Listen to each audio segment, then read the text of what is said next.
Ever since we were children, we have been taught that porridge is power. If we don't eat porridge, we won't grow up, and without porridge, there is no health, and so on. But is it really so? Is porridge really a healthy product? In reality, everything is not so simple, and some types of porridge are even harmful, while some others are good for us. How to make sense of it all, we will find out in this video, so watch it to the end. It will be very interesting, and maybe you'll change your mind about some kinds of porridge. By the way, friends, be sure to subscribe to my channel and click on the bell. Do not miss my news.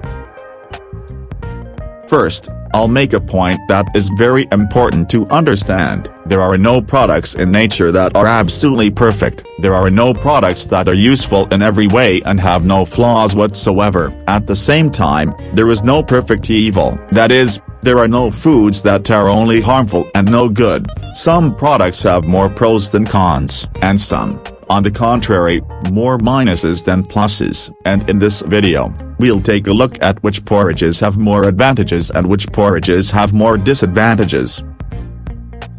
This is where we get to our first disadvantage, which is blood sugar levels and the actual glycemic index of porridge. As a rule, most types of porridge have a fairly high glycemic index. Some types even have a higher one than sugar itself. But think about a simple thing. If some types of porridge have an even higher glycemic index than the sugar itself, that means the porridge is more harmful than the sugar itself. Such porridges as semolina, corn, and rice have a very high glycemic index. That is, they contribute to a strong increase in blood sugar levels, and it is known that high sugar correlates with premature aging, the onset of chronic senile diseases, shortening of life, and deterioration of quality of life. And in general, foods with a high glycemic index provoke permanent microinflammation. As a matter of fact, this is one of the main mechanisms of aging and body deterioration. Eating more sugar or any other food with a high glycemic index,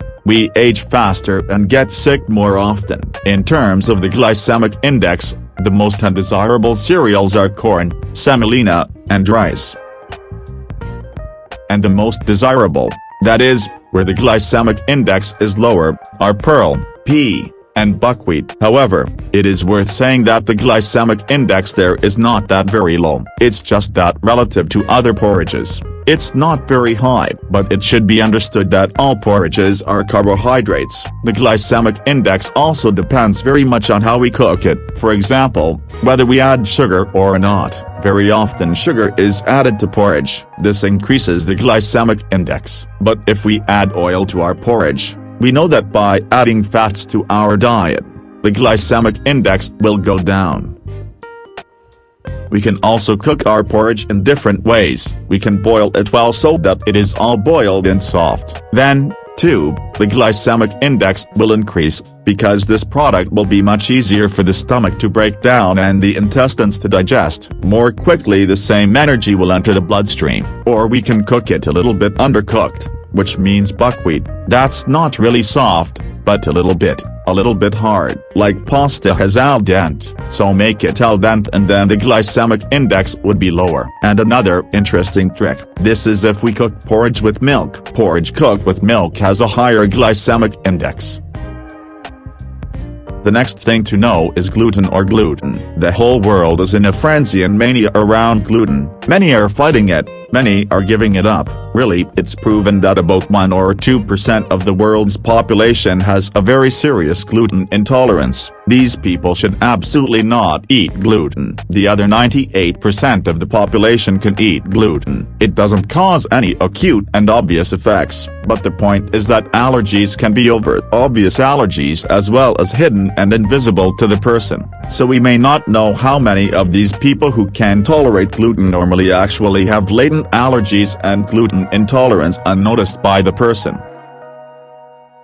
The leaders in gluten content are spelled barley and rye. How do I know if I personally have a latent gluten intolerance? It's very easy to check. Eliminate gluten from your diet for 2 weeks, and take a closer look at how you're feeling. It's often the case that people feel better, and have more energy. Their digestion works better, their stomach feels more comfortable somehow. On the emotional sphere, it can also affect, but for other people, there is no change. There is a simple conclusion: try to give up gluten for 2 weeks. If it gets better, great, then give it up for life and you will live better. And if nothing changes for you, it means that your body is fine with gluten. And you don't have to be restricted by gluten. Separately, it is worth mentioning semolina. Since our childhood, we are taught that semolina is the goddess of all porridge, so it's like eating a bowl of sugar. There is no benefit in it. The glycemic index is high, with no vitamins or minerals. Also, semolina will interfere with our body's ability to absorb valuable vitamin D, iron, and calcium, so there's nothing but naked energy in there. Of course, we need energy too. We need to live, we need to move, and so on, but it's not like we eat sugar for breakfast, because we know it's just naked calories.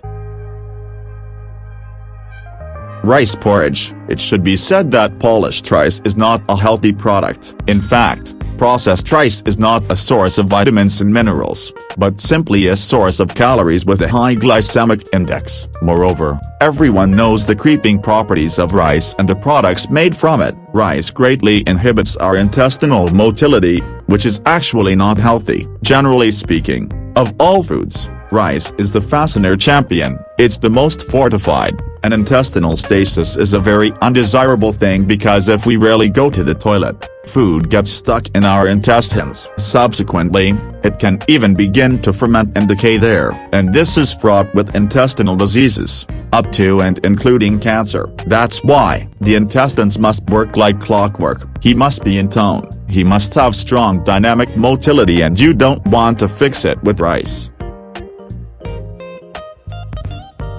Let's summarize all of the above and decide which porridges are better to exclude from the diet and which are better to include. The most undesirable types are rice, corn, semolina, barley, and spelt. They are just a source of fast carbohydrates and don't have any beneficial substances, and some of them even have a negative effect on our intestines. And what kinds of cereals are useful and worth including in your diet? These are pearl porridge, pea porridge, and of course buckwheat porridge. Pearl and pea porridge have a particularly low glycemic index. It's in the neighborhood of 20 to 30 points. Buckwheat has a higher glycemic index of 50, but it's still considered moderate and acceptable. My personal choice is buckwheat porridge. I eat it almost every day and I think it's one of the healthiest foods are on the shelves of our stores. Friends, please write in the comments, what kind of porridge do you go for? Or maybe you don't eat any porridge at all? Thank you for your likes, comments, and subscriptions. You'll find a lot more useful information below the video. All the best to you.